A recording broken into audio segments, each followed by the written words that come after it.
Үй тапсырмасын орындау кейбір ата-ана үшін алынбайтын қамал секілді. Сіз үшін таныш жағдай ма? Ендеше видеоны соңына дейін қарауға кеңес беремін. Сәлем құрметті достар, сіздермен Әсем Нұр.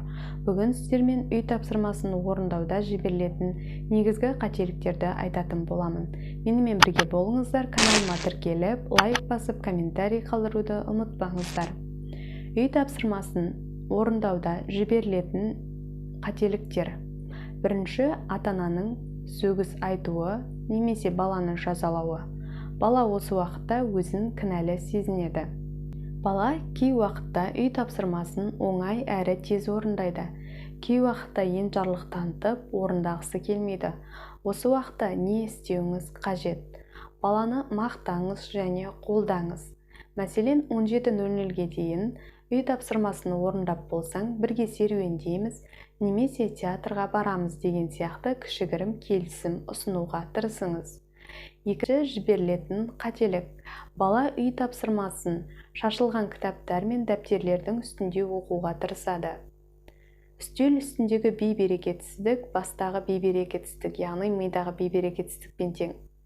Сондықтан балаңызға көмектесіңіз. Үй тапсырмасын орындаған кезде бірінші, оған қажетті құралдар мен кітап дәптерлерін алсын. Қарапайым кеңес болғанымен уақытты үнемдеуге көмектеседі.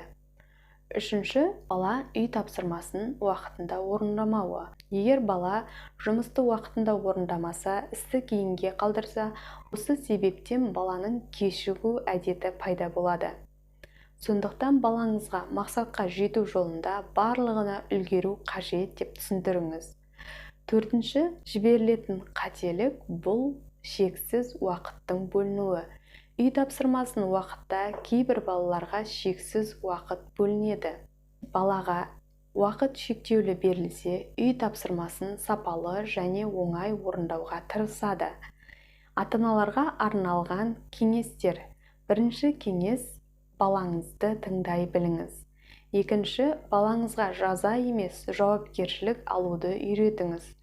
Үшінші кеңес, балаңыз жаза емес, жауапкершілік алатын болса, дербес, тәуелсіз тұлға болып қалыптаса бастайды. Шыдамды болыңыз. Балаңызды жауапкершілікке тәрбиелеу ұзақ процесс болғандықтан шыдамдылық танытыңыз.